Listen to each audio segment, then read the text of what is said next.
வணக்கம், வாழ்க வளமுடன். நம்ம யூடியூப் சேனலில் ட்ரை கஃப், அதாவது வறட்டு இருமல் பற்றி ஏற்கனவே ஒரு பதிவு உண்டு. இப்போ மீண்டும் ஒரு பதிவு.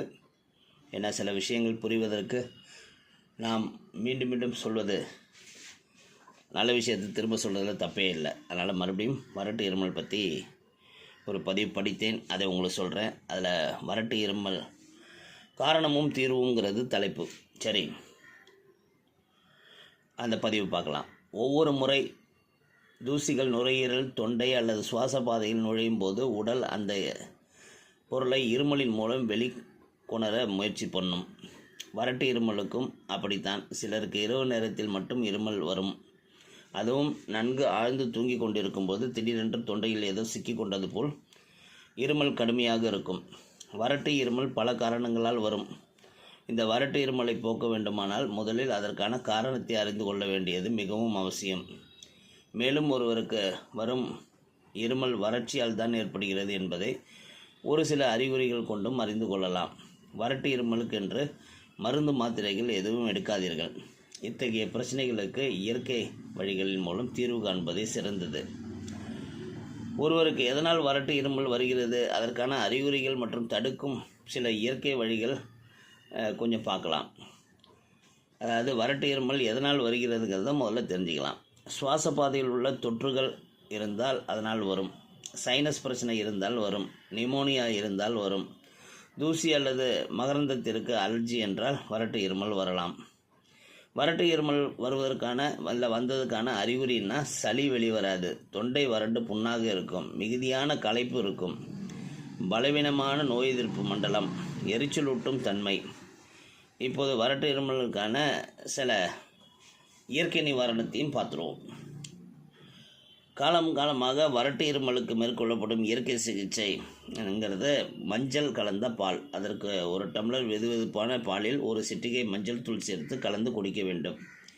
இதனால் வெதுவெதுப்பான பால் தொண்டையை அமைதியடை செய்து எளிதில் தூங்க உதவும். மேலும் மஞ்சள் தூளில் உள்ள ஆன்டிபயோட்டிக் தன்மை இருமலை உண்டாக்கும் கிருமிகளை அழிக்கும்.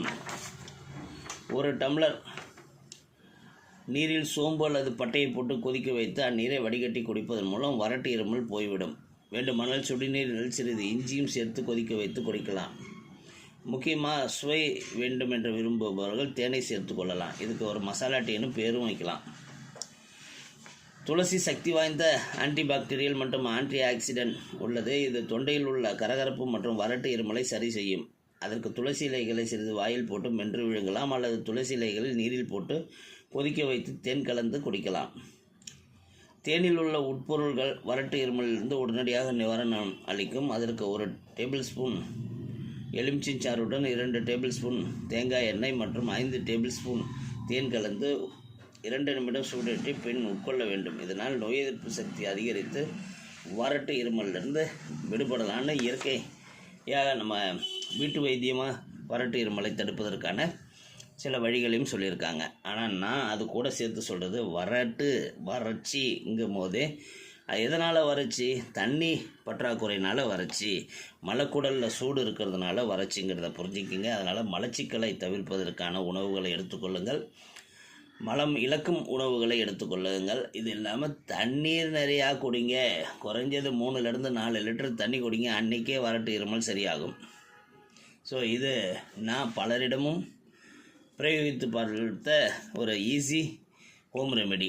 அதனால் முயற்சி பண்ணி பாருங்கள். இதை தாண்டி உங்களுக்கு வறட்டு இருமல் இருந்தால் நல்ல மருத்துவத்தின் நாடுங்கள். அதாவது ஹோமியோபதி மருத்துவத்தில் இதுக்கு சிறப்பான மருந்துகள் உண்டு. ரொம்ப ஈஸியாக வறட்டு இருமலை சரி பண்ணக்கூடிய சிறப்புகள் உண்டு.